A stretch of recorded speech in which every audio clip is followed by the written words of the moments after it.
கிறிஸ்துக்குள் பிரியமானவர்களே, இயேசு கிறிஸ்துவின் நாமத்திலே உங்களுக்கு அன்பின் வாழ்த்துக்கள். இன்றைக்கும் கூட சங்கீதம் 146 46 சங்கீதத்திலிருந்து நாம் பார்க்கிறோம். சங்கீதம் 146 7 முதல் உங்களுக்காக நான் படிக்கிறேன், கவனமா கேளுங்க. அவர் ஒடுக்கப்பட்டவர்களுக்கு நியாயம் செய்கிறார், பசியா இருக்கிறவர்களுக்கு ஆகாரம் கொடுக்கிறார், கட்டுண்டவர்களை கர்த்தர் விடுதலை ஆக்குகிறார், குருடரின் கண்களை கர்த்தர் திறக்கிறார், மடங்கழிக்கப்பட்டவர்களை கர்த்தர் தூக்கி விடுகிறார், நீதிமான்களை கர்த்தர் சிநேகிக்கிறார், பரதேசிகளை கர்த்தர் காப்பாற்றுகிறார், அவர் திக்கற்ற பிள்ளையையும் விதவையும் ஆதரிக்கிறார், துன்மார்க்கரின் வழியோ கவிழ்த்து போடுகிறார், கர்த்தர் சதா காலங்களிலும் அரசாளுகிறார், சியோனே உன் தேவன் தலைமுறை தலைமுறையாகவும் ராஜரீகம் பண்ணுகிறார். ஹல்லேலூயா, ஆமென். என்ன வசனம் சொல்கிறது? 9ஆம் வசனத்தை பார்ப்போம். பரதேசிகளை கர்த்தர் காப்பாற்றுகிறார், அவர் திக்கற்ற பிள்ளையையும் விதவையையும் ஆதரிக்கிறார். பிரியமானவர்களே, கர்த்தர் திக்கற்ற பிள்ளைகளையும் விதவையும் என்ன பண்றாராம்? ஆதரிக்கிறார். பரதேசிகளை கர்த்தர் காப்பாற்றுகிறார். ஹல்லேலூயா. பரதேசினா என்ன அர்த்தங்க? யாக்கோபு கூட வெறும் கோலோட வெறும் கையோட நான் போனேன், பெரிய பரிவாளத்தோடு நான் திரும்ப வரேன் அப்படின்றார். பரதேசியை போலதான் ஓடி போனான் யாக்கோபு. ஆனா ஒரு பெரிய ஆசீர்வாதத்தை கொடுத்தார். மோசே தனிமையாக்கப்பட்டிருந்தாங்க. குழந்தையா இருக்கும் பொழுது அவனை நதியில விட வேண்டிய ஒரு சூழ்நிலை ஏற்பட்டது. நாணலால் செய்யப்பட்ட ஒரு கூடையில அனுப்பப்பட்டான். அரண்மனையில வளர்க்கப்பட்டான். ஒரு சூழ்நிலை வரும்பொழுது அந்த சூழ்நிலை நிமித்தமாக அவன் ஓடி போனான். அதே போல அநேகருடைய வாழ்க்கையில சில நேரத்துல வனாந்திர போன்ற வாழ்க்கை காணப்படும். நமக்குன்னு யாரும் இல்லை, எனக்குன்னு யாரும் இல்லை, பரதேசி போல இருக்கிற என் வாழ்க்கை, பரதேசி போல என் வாழ்க்கை இருக்குன்னு அநேகர் சொல்லி கொண்டிருக்கலாங்க. அதாவது யாரும் நம்மளை விசாரிக்க, நம்மளை கவனிக்க, நம்மை விசாரிக்கவோ நம்மை குறித்து கவலைப்படவோ ஒருவரும் இல்லாத போன்ற ஒரு சூழ்நிலை நம்ம வாழ்க்கையில் இருக்கலாம். ஆனால் ஆண்டவர் என்ன சொல்றாராம்? நான் உன்னை விசாரிக்கிறேன். வேதவசனம் தான் சொல்கிறது, அவர் உங்களை விசாரிக்கிறவர் ஆனபடினாலே உங்கள் கவலைகளை எல்லாம் அவரிடத்துல வைத்து விடுங்கள். பிரியமானவர்களே, நம்மளை கேட்பதற்கு என்று விசாரிப்பதற்கு என்று தேவன் ஒருவர் இருக்கிறார். அவர் தான் இயேசு கிறிஸ்து. ஹல்லேலூயா. பிரியமானவர்களே, பரதேசிகளை கர்த்தர் காப்பாற்றுகிறார்.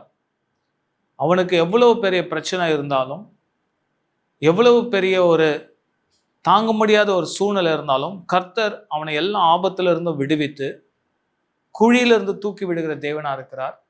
ஆபத்திலிருந்து காப்பாற்றுகிற தேவனா இருக்கிறார். அப்படின்னா என்னங்க? நம்முடைய வாழ்க்கை மிகவும் எளிமையான வாழ்க்கை இருக்கலாம், ரொம்ப ஒருவரும் கவனிக்கப்படாத ஒரு வாழ்க்கை இருக்கலாம். நம்முடைய வாழ்க்கை, நம்முடைய சூழ்நிலை வெறும் பூஜ்ஜியம் போல காணப்படலாம். நம்முடைய வாழ்க்கையில ஒரு ஆசீர்வாதமோ ஒரு முன்னேற்றமோ இல்லாத போன்ற ஒரு வாழ்க்கை இருக்கலாம். ஆண்டவர் என்ன சொல்றாரு? நான் உனக்காக வருவேன், உனக்காக நான் வருவேன். அதனால தான் இங்க சொல்லப்பட்டிருக்கு, அவர் ஒடுக்கப்பட்டவர்களுக்கு நியாயம் செய்கிறார், பசியா இருக்கிறவர்களுக்கு ஆகாரம் கொடுக்கிறார், கட்டுண்டவர்களை கர்த்தர் விடுதலை ஆக்குகிறார். ஹல்லேலூயா. பிரியமானவர்களே, பசியா இருக்கீங்களா? ஏதோ ஒரு விஷயத்துக்காக தாகமா இருக்கிறீங்களா? வாஞ்சியா இருக்கிறீங்களா? ஆண்டவர் அதை பூர்த்தி செய்ய வல்லமையுள்ள தேவனா இருக்கிறார். கர்த்தர் உங்களை நேசிக்கிறார். இயேசு கிறிஸ்துனுடைய அன்பு ஒரு பொழுதும் குறைந்து போவது இல்லை ஆண்டவர். பிரியமானவர்களே, உங்களுடைய வாழ்க்கையில என்ன குறைவு இருந்தாலும், எப்பேற்பட்ட ஒரு சூழ்நிலை இருந்தாலும், நீங்க கர்த்தரிடத்துல வரும்பொழுது மாத்திரம் அல்லங்க, அவர் உங்களை தேடி வருகிற ஒரு அன்புள்ள தேவனா இருக்கிறார். அதற்குன்னு நமக்கு எந்த ஒரு தகுதி வேண்டிய அவசியம் கிடையாது. அவர் அன்புள்ள தேவன். இயேசுவின் அன்பு மேலானது. இதை பார்க்கிறவர்கள் ஒருவேளை இயேசு கிறிஸ்துவை அறியாதவர்கள் இருக்கலாம். இயேசுவின் அன்பு என்றால் என்ன என்று தெரியாமல் இருக்கலாம். வேதம் என்றால் என்ன, வசனம் என்றால் என்ன என்று தெரியாமல் இருக்கலாம். ஆனால் ஏதோ ஒரு காரியத்திற்காக ஏங்கி கொண்டிருக்கலாம். மனுஷனுடைய அன்புக்காக நீங்கள் ஏங்கி கொண்டிருக்கலாம். எல்லாம் இருந்தும் என்னுடைய வாழ்க்கை வெறுமையா இருக்கிறது, ஏதோ என் வாழ்க்கையில ஒரு குறைவு இருக்கிறது போல இருக்க, எனக்குன்னு எல்லாமே இருக்கு, அப்படி இருந்தும் நான் அனாதை போல இருக்கிறேன், எனக்கு இருந்தும் இல்லாதவை போல இருக்கு என் வாழ்க்கைன்னு சில பேர் சொல்லி கொண்டிருக்கலாம். அங்க இயேசுவானவர் வருவார் என்றால் உங்களுடைய வாழ்க்கையில ஒரு சமாதானம் வரும், ஒரு மகிழ்ச்சி வரும், ஒரு நிம்மதி வரும். வெறுமையாய் காணப்படுகிற இருள் நிறைந்து காணப்படுகிற உங்களுடைய வாழ்க்கையில இயேசு வரும்பொழுது இந்த வாழ்க்கை வெளிச்சமாக மாறுங்க. சமாதானம் நிறைந்ததாய், சந்தோஷம் நிறைந்ததாய் காணப்படும். இந்த வாழ்க்கையை தான் நீங்கள் அனுபவிக்க வேண்டும். அது இயேசுவின் அன்பினால் மாத்திரம்தாங்க ஆகும். கட்டுண்டவர்களை விடுதலை ஆக்குகிற தேவனா இருக்கிறார். கட்டுண்டவர்களை விடுவிக்கிற தேவனா இருக்கிறார். பசியா இருக்கிறவர்களுக்கு ஆகாரம் கொடுக்கிற தேவனா இருக்கு. அநேக வசனங்கள் சொல்லப்பட்டிருக்கு. அவர் ஆகாரம் கொடுக்கிறவர், போஷிக்கிறவர். ஏற்கனவே நாம் பார்த்தபடி ஆகாரம் என்றால் ஒரு ஆதரவு தானாங்க. ஆதரவு இல்லாமல் இருக்கிறவர்களுக்கு அவர் ஆதரவா இருக்கிற தேவனா இருக்கு. He is the resource person. Not only a resource person, he himself a resource. Amen. ஆம் பிரியமானவர்களே, அவரு ஆதரவு மட்டும் அல்லங்க, அவரு ஆதாரம் மாத்திரம் அல்ல, அவரே எல்லாமா இருக்கிறார். உங்களுக்கு ஆதரவு அவர்தான், ஆதாரமும் அவர்தான். ஆதாரமா இருக்கிறார் என்றால் அவர் தான் ரிசோர்ஸ். உங்களுடைய தேவைகள் என்னது என்று அவர் அறிந்து உங்களுடைய தேவைகளை அவர் சந்திக்க வல்லமை உள்ள தேவனா இருக்கிறார். அநேகருடைய வாழ்க்கைக்கு எல்லா விதமான தேவைகள் இருக்குங்க. அநேக விதமான தேவைகள் இருக்கும். இது வேணும் அது வேணும்னு இருப்போம். இதெல்லாம் இருக்கு, ஆனால் முக்கியமானது என் வாழ்க்கையில இல்லையே. ஒருவேளை உங்களுக்கென்று ஒரு துணை இல்லாமல் இருக்கலாம். ஒருவேளை உங்களுக்கென்று சில காரியங்கள் எதிர்பார்த்திருக்கிற, வெளியில சொல்ல முடியாத சில எதிர்பார்ப்புகள், தேவைகள் உங்களுக்கு வேண்டியதா இருக்கலாம். யாரிடத்துல நான் போய் சொல்லுவேன்? இதை நான் எப்படி கேட்பேன்? சில பேருக்கு அந்த ஒரு கேள்வி உண்டு. இதை நான் யாருக்கிட்டையும் சொல்ல முடியாது, என் ஃப்ரெண்ட்ஸ் கிட்ட சொல்ல முடியாது, என் ஃபேமிலி மெம்பர்ஸ் கிட்ட சொல்ல முடியாது, என் பேரண்ட்ஸ்கிட்டையும் என் பிள்ளைங்கள்கிட்டையும் சொல்ல முடியாது. இதை யாருக்கிட்ட சொல்லுவேன்னு உங்களுக்கு கேள்வி இருக்குதா? உங்களுடைய ஜெபத்தை கேட்கிற இயேசுவினிடத்துல நீங்கள் சொல்வீர்கள் என்றால் அந்த ஜெபம் கேட்கப்படுங்க.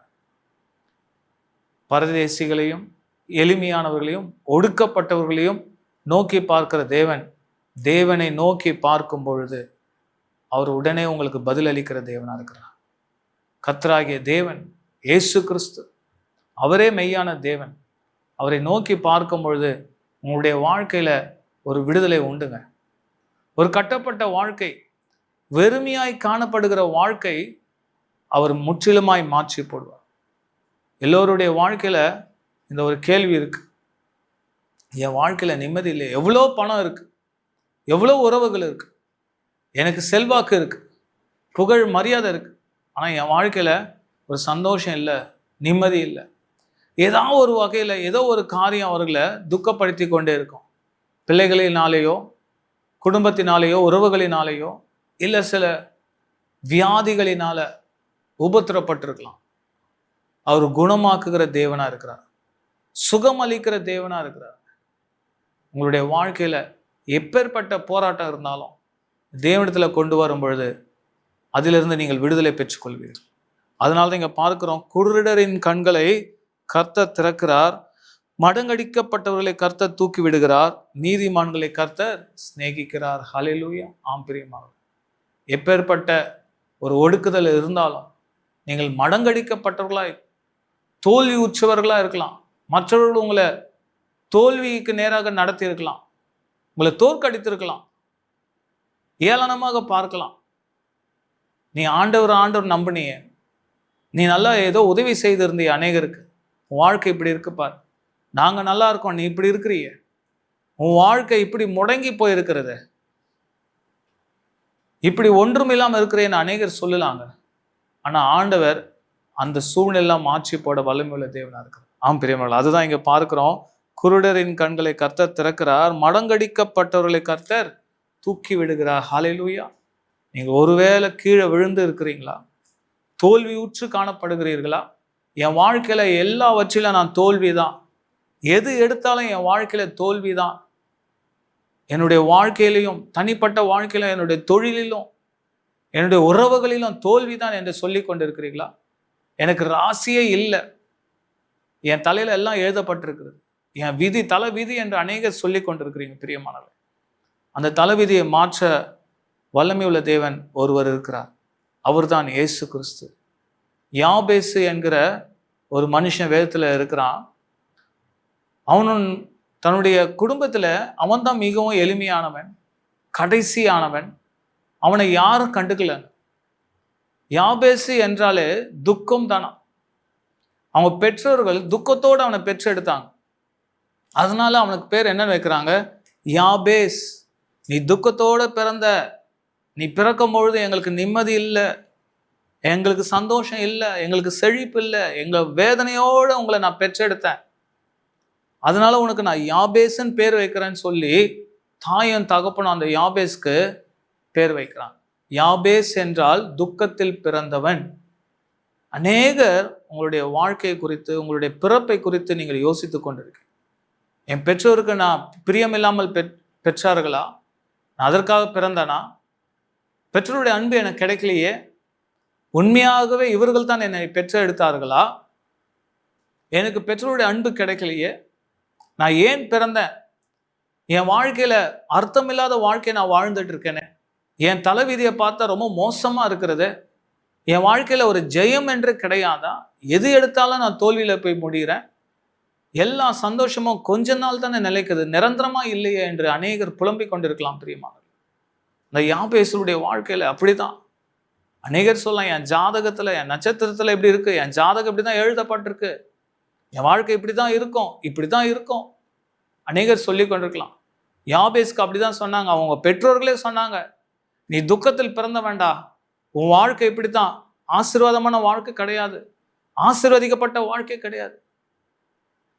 எல்லாரும் அவனை சுற்றி இருக்கிற எல்லாம் சொல்றாங்க, யாபேஸ் யாபேஸ் கூப்பிடும் பொழுது என்ன அர்த்தமா? துக்கத்தில் பிறந்தவனே, துக்கத்தில் பிறந்தவனே, துக்கத்தில் பிறந்தவனே, துக்கம் அப்படின்னு சொல்ல ஆரம்பிச்சிட்டான். ஒருவேளை அப்படி இருந்திருக்கலாம் யாபேசுடைய வாழ்க்கையில. அவனை பார்க்கும் பொழுது சேட் அப்படின்னு சொல்லி கூப்பிட்டுருக்கலாம், டே துக்கம். அவன் வாழ்க்கை அப்படிதாங்க இருந்திருக்குது, கசந்த ஒரு வாழ்க்கை. ஆனா யாபேசு ஒரு நாள் தீர்மானம் பண்ணான், இந்த வாழ்க்கை எனக்கு வேண்டாம், என் பெற்றோர்கள் எழுதி வைத்த இந்த வாழ்க்கை எனக்கு வேண்டாம், என் ஜாதகத்துல எழுதப்பட்டிருக்க இந்த வாழ்க்கை எனக்கு வேண்டாம், அதை மாற்றி எழுதணும்னு ஆண்டவர்கிட்ட போனான். ஒரு நாள் தீர்மானம் பண்ண ஆண்டவர்கிட்ட போனான், தேவனே கர்த்தாவே, உம்முடைய கரம் என் மேல இருக்கட்டுமே, என் வாழ்க்கையினுடைய எல்லையை நீங்க பெரிதாக்குங்க, நீங்க என்னை ஆசீர்வதித்து என் எல்லையை பெரிதாக்கி துக்கம் தீங்கு என்னை துக்கப்படுத்தாதபடிக்கு அதற்கு என்னை விலக்கி காத்தரலாம் என்று ஜெபம் பண்ணினான். என்ன ஜெபம் பண்ணான்? கர்த்தாவே, உம்முடைய கரம் என்னோடு இருந்து என் எல்லையை பெரிதாக்கி நீர் என்னை ஆசீர்வதித்து தீங்கு என்னை துக்கப்படுத்தாதபடிக்கு அதற்கு என்னை விலக்கி காத்தரலும் என்று ஜெபம் பண்ணினான். அன்று முதல் தேவன் அவனுடைய வாழ்க்கையை மாற்றிப்பட்டார். ஹல்லேலூயா. ஆம் பிரியமானவர், தேவன் உங்களுடைய ஜெபத்தை கேட்க வல்லமையுள்ள தேவனா இருக்கிறார். அவர் கிருபை நிறைந்த தேவனா இருக்கிறார். அதனால்தான் இங்க பார்க்கிறோம், அவர் ஆண்டவர் நீதிமானுடைய ஜெபத்தை தள்ளுவது கிடையாது என்று சங்கீதத்துல பார்க்கலாம். மேல இருக்கிற வசனம் என்ன சொல்லப்பட்டிருக்கு? நீதிமான்களை கர்த்தர் சிநேகிக்கிறார். ஹல்லேலூயா. ஆம் பிரியமானவர், உங்களுடைய ஜெபத்தையும் அவர் கேட்கிறவர், உங்களை சிநேகிக்கிற தேவன் அவர். கர்த்தரை ஏற்றுக்கொள்ளும் பொழுது நீங்கள் நீதிமான்களாக்கப்படுகிறீர்கள். ரட்சிக்கப்படும் மாத்திரத்திலே நீங்கள் நீதிமான்களாக்கப்படுகிறீர்கள். கர்த்தர் உங்களை நேசிக்கிறவர். ஆம் பிரியமானவர்களே, அந்த யாபேசை போல நீங்கள் ஒரு தீர்மானம் செய்து, என்னுடைய வாழ்க்கை மாறணும், இந்த கண்ணீர் நிறைந்த வாழ்க்கை எனக்கு வேண்டாம், என் படுக்கை முழுதும் நான் கண்ணீரால் நிரப்புகிறேனே, என்னுடைய தலையணையினை என் கண்ணீரினால் நிரப்புகிறேனே, என் கண்ணீரினால் என் தலையணை நனைந்து போகிறதே என்று நீங்கள் சொல்லிக் கொண்டிருக்கலாம். நான் வெட்கப்பட்டு தலை குனிந்து இருக்கிறேன் என்று சொல்லிக் கொண்டிருக்கலாம். அநேகர் என்னை கை நீட்டி பேசுறாங்க, சின்னவங்களாம் என்னை பார்த்து பேசுறாங்க, நான் பார்த்து வளர்ந்தவங்களாம் எனக்கு நேரா விரோதமா பேசுறாங்களே, என் வாழ்க்கை இப்படித்தான் போய் முடியும்னு சொல்றாங்க. ஏனென்றா என் வாழ்க்கையை நான் அப்படி சூஸ் பண்ணிட்டேனா?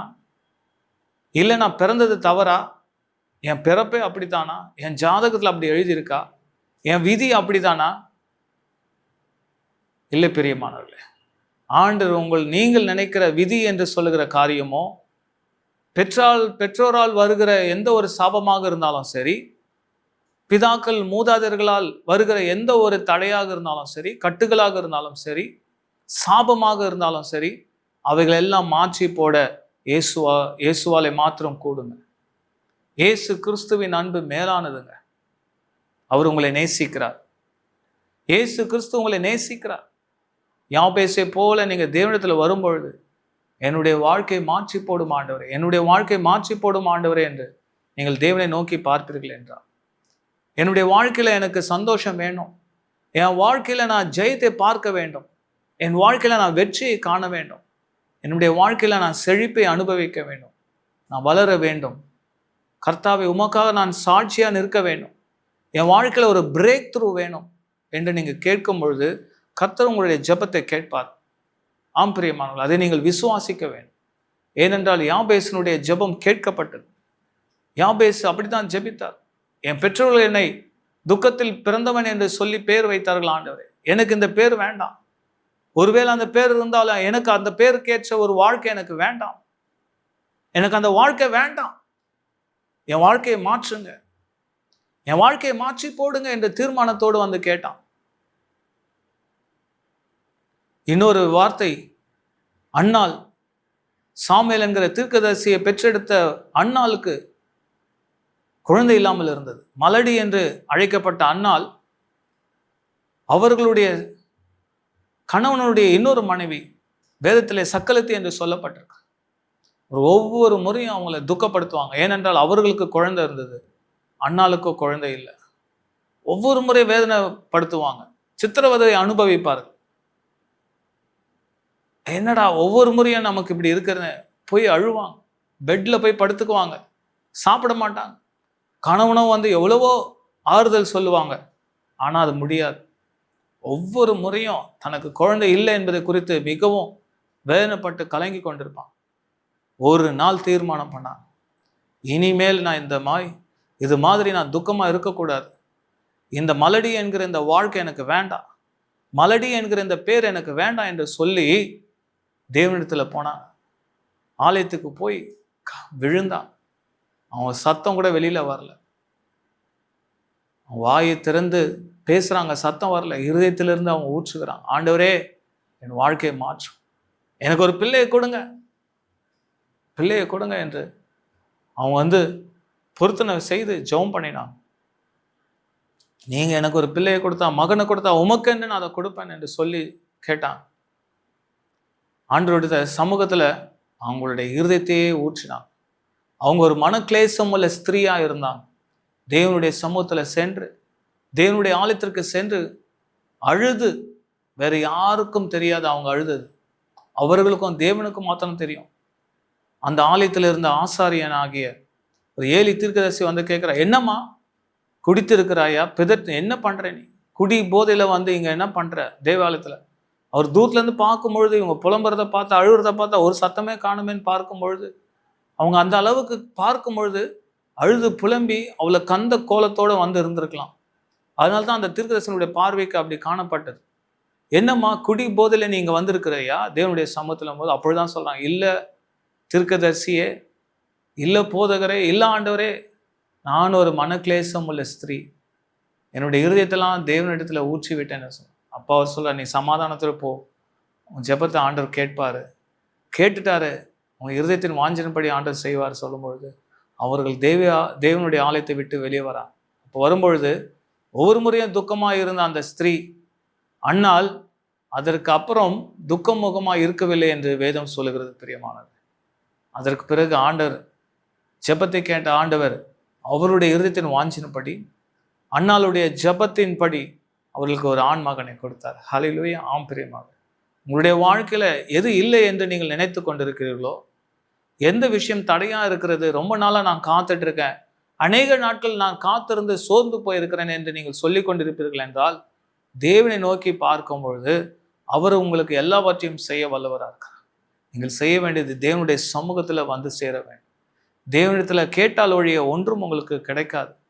அப்படியே வந்தாலும் அது தேவனிடத்திலிருந்து வந்திருக்க வேண்டும். தேவனுடைய ஆசீர்வாதமா இருக்க வேண்டும். கர்த்தருடைய ஆசீர்வாதமே ஐஸ்வர்யத்தை தரும், அதனோடைய அவர் வேதனையை கூட்டார் என்று பார்க்கிறோம். இன்னொரு வசனத்தை நம்ம பார்ப்போமா? சங்கீதம் 113:9 நாம் பார்ப்போம். மலடியை சந்தோஷமான பிள்ளை தாய்ச்சியாக்கி வீட்டிலே குடியிருக்க பண்ணுகிறார். ஹல்லேலூயா. என்ன சொல்லப்பட்டிருக்கு? மலடியை சந்தோஷமான பிள்ளை தாய்ச்சியாக்கி வீட்டிலே குடியிருக்க பண்ணுகிறார். ஹல்லேலூயா. ஆம் பிரியமானவர்களே, மலடியை என்ன பண்றாரா? சந்தோஷமான பிள்ளை தாய்ச்சி ஆக்குறார். ஹல்லேலூயா. பாருங்க, தமிழ் வேதாகமத்துல அவ்வளவு அழகாக சொல்லப்பட்டிருக்கு, பிள்ளை தாய்ச்சி அப்படின்னு சொல்லப்பட்டிருக்கு. ஆம். ஸோ யாரு அந்த ஒரு குழந்தை இல்லாம நமக்கு ரொம்ப நாளா நான் மலடியா இருக்கிறேன் என்று வேதத்திலே பார்த்தோமே, அன்னாளுக்கு செய்த அற்புதத்தை செய்த ஆண்டவர் உங்களுடைய வாழ்க்கையில அந்த பேரன் உமன் மட்டும் இல்லைங்க. தடைப்பட்ட வாழ்க்கை, உங்க வாழ்க்கையில அநேக காரியம் ஒரு ட்ரை லேண்டு போல இருக்கலாம். உங்க நிலத்துல எது விதைத்தாலும் வளராம இருக்கலாம். அது போல ஒரு பேரன் லைஃப் போல இருக்கலாம் உங்க லைஃப். ஒரு மலட்டு கற்பத்தை போல அநேகருடைய வாழ்க்கையில எது போட்டாலும், என்ன முயற்சி எடுத்தாலும் வளர்ச்சி இல்லாம இருக்கேடா. எவ்வளவுதான் நான் முயற்சி பண்றது, எவ்வளவு எஃபர்ட் போட்டாலும் எந்த ஒரு மாற்றமும் இல்லையே. என்னென்னவோ நான் ட்ரை பண்ணி பார்க்குறேன், எதுவுமே நடக்கலைன்னு அநேகர் சொல்லி கொண்டிருக்கிறோம். எதற்காக நீங்கள் முயற்சித்து முயற்சித்து ஒன்றும் நடக்கவில்லை என்று சோர்ந்து போயிருக்கிறீர்களோ, அந்த காரியத்தை நீங்கள் கர்த்தரிடத்துல கொண்டு வருவீர்களா? பிரியமானவர்களே, நீங்கள் தேவனிடத்தில் அதை கொண்டு வரும் பொழுது நீங்கள் எதற்காக காத்து கொண்டிருக்கிறீர்களோ அதை நீங்கள் பெற்றுக்கொள்வீர்கள். நிச்சயம் கர்த்தர் உங்களுக்கு கொடுக்க அவர் கிருபை நிறைந்த தேவனா இருக்கிறார். என்ன சொல்லப்பட்டிருக்கு? மலடியை சந்தோஷமான பிள்ளை தாழ்ச்சியாக்கி, ஹல்லேலூயா, வீட்டிலே குடியிருக்க பண்ணுகிறார். ஆமென். பாருங்க, இவ்வளோ நாளா நீங்க ஏதோ ஒரு விஷயத்துக்காக காத்து கொண்டிருக்கலாங்க. உங்களுக்கு ஒரு சந்தோஷத்தை கொடுக்கிற தேவனா இருக்கிறார். ஒரு குட் நியூஸ். எந்தெந்த விஷயத்துக்காக நீங்க சோர்ந்து போய் ரொம்ப நாளா நான் காத்துட்டு இருந்த இந்த காரியம் நடக்கல, எனக்கு இப்படி ஒரு இழிவான பேர் வந்து விட்டது, என்னால தலை நிமிர முடியல, தலை குனிந்து காணப்படுறேன், அநேக முயற்சிகள் எடுத்தோம், பணம் செலவழித்தோம், என் வாழ்க்கை சரியாகலை. நிறைய பேரண்ட்ஸ் சொல்லலாம், நான் வீடை விற்று நிலத்தை விற்று இந்த காரியத்தை செய்தேன், இந்த ட்ரீட்மெண்ட்டுக்காக இதை நான் செலவு செய்தேன், ஒரு பிரயோஜனமும் இல்லை, ஒரு பிரயோஜனமும் இல்லை. நாங்கள் மனநலம் பாதிக்கப்பட்டவர்களுக்காக நாங்கள் ரீஹாபிலிட்டேஷன் சென்டர் வைத்துட்டு இருக்கோம். அது நிறைய பேர் அப்படி தான் சொல்லுவாங்க, உங்களுக்கு எவ்வளோ நாங்கள் ட்ரீட்மெண்ட் கொடுத்தோங்க, எவ்வளோ செலவு பண்ணியும் சரியாகலை, எல்லாம் வீணாக போயிட்டு. அநேகர் வந்து சொல்வது உண்டு, எவ்வளோ முயற்சித்தோம், பல வருஷமாக நாங்கள் கஷ்டப்பட்டிருக்கோம், இதுக்குன்னு ஒரு எண்டு இல்லையா, சொல்யூஷன் இல்லையா, உங்களை முன்னுமே எங்களுக்கு தெரிந்திருந்தால் நாங்கள் அட்மிட் பண்ணியிருந்திருப்போம். அநேகருடைய வாழ்க்கையில் சுற்றி திரிந்து அலைந்து திரிந்து சோர்ந்து போன ஒரு சூழ்நிலை நீங்கள் இருக்கலாங்க. ஆனால் ஆண்டவர் என்ன சொல்றாரு? அந்த சூழ்நிலை நான் மாற்றுவேன். மோசேயினுடைய கோல் துளிர்த்தது என்று வேதம் சொல்லுகிறது. கோல்ன்றது ஒரு ட்ரையா இருக்கிறது, அது எப்போ பறிக்கப்பட்டது மரத்துல இருந்து, அந்த ஒரு ஈரப்பதமே இருக்காது, துளிர்ப்பதற்கான ஒரு சாத்தியக்கூறே கிடையாது. உடன்படிக்கை பெட்டியில பார்ப்பீர்கள் என்றால் அது வைக்கப்பட்டிருக்கும். அந்த மோசேயினுடைய கோல் துளிர்த்தது என்றால் எப்படிங்க அது சாத்தியமாகும்? தேவனால மாத்திரம்தாங்க கூடும். அற்புதங்களையும் அதிசயங்களையும் ஆச்சரியமான காரியங்களை செய்கிற தேவனுங்க. ஒரு வறண்ட வாழ்க்கை உங்க வாழ்க்கை இருக்கலாங்க, வனாந்தரத்துல அவர் ஆறுகளை உண்டாக்குவார், அவாந்திர வெளியில ஆறுகளை உண்டாக்குற தேவன், கண்மலை பாறையில இருந்து கூட தண்ணீரை கொண்டு வருவிக்கிற தேவனார். இதெல்லாம் செய்வார்னு இல்லைங்க, செய்திருக்கிறார். தம்முடைய ஜனங்களுக்காக பிரத்யட்சமான அற்புதங்களை செய்திருக்கார். ஒருவரும் கிரகிக்க கூடாத பெரிய காரியங்களை செய்கிற தேவன், உங்கள் கண்கள் ஆச்சரியப்படும்படியான பெரிய காரியங்களை செய்கிற தேவன், பிரமிக்கத்தக்கதான பெரிய காரியங்களை செய்கிற தேவன். ஏனென்றால் அவர் பெரிய தேவன், வானத்தையும் பூமியும் உண்டாக்கின தேவன், சூரியனையும் சந்திரனையும் படைத்தவர், நட்சத்திரங்களை உண்டாக்கின தேவன், நட்சத்திரங்களை எல்லாம் கணக்கிட்டு அவைகளை பெயர் சொல்லி அழைக்கிற தேவன். கர்த்தர் சொல்ல ஆகும், அவர் கட்டளையிட நிற்கும். அவர் இல்லாதவைகளை எல்லாம் இருக்கிறவைகளை போல பெயர் சொல்லி அழைக்கிறவர் என்று நம் வேதத்தில் பார்க்கிறோம். எல்லாவற்றையும் அவர் பெயர் சொல்லி அழைக்கிறார். நம்மளால நட்சத்திரங்களை என்ன கூடுமா? ஆனா தேவனால என்ன கூடும்? ஒவ்வொரு நட்சத்திரங்களையும் பெயர் சொல்லி அழைக்கிறவர். அப்படி என்றால் அண்டாசராசரங்களை உண்டாக்கின தேவன் அவர், உன்னதங்களில் வீற்றிருக்கிறவர், உன்னதமானவர், பட்சிக்கிற அக்கினியா இருக்கிறார். துன்மார்க்கனுக்கு விரோதமாய் உங்களுடைய சத்துருக்களை பட்சிக்கிற தேவனா இருக்கிறார். உங்களை விரோதிக்கிறவர்களுக்கு விரோதமாய் எழும்புகிறவர், உங்களை சிநேகிக்கிற தேவன். நீங்கள் தேவனுடைய அன்புக்கு நேராக நீங்கள் வரும்பொழுது தேவனை நோக்கி நீங்க பார்க்கும் பொழுது நீங்கள் எந்தெந்த காரியெல்லாம் என் வாழ்க்கையில இது நடக்கல, தோல்வியுற்று காணப்படுகிறது என்று நினைத்து கொண்டிருப்பீர்களோ அந்த வாழ்க்கையெல்லாம் அவர் மாற்றிப்பட கிருபை உள்ள தேவனா இருக்கிறார். எந்த ஒரு சோர்வுக்கும் நீங்க இடம் கூடாது. உங்க வாழ்க்கையில வெளிச்சம் நிச்சயம் உண்டு. இயேசுவின் அன்பிற்கு இடம் கொடுங்க. இயேசுவை உங்க வாழ்க்கையில அழையுங்க. உங்க குடும்பத்துல அழையுங்க. உங்க உறவுகள்ல கர்த்தருக்கு முதலிடம் கொடுங்க. உங்க தொழிலையும் சரி, எந்த இடத்துல இருந்தாலும் இயேசுவை நீங்கள் அழைக்கும் பொழுது உங்களுடைய வாழ்க்கை மாறுங்க. இந்த யாபேசனுடைய வாழ்க்கையை மாற்றின தேவன், அன்னாளுடைய மலடி என்கிற பட்டத்தை மாற்றினவர்.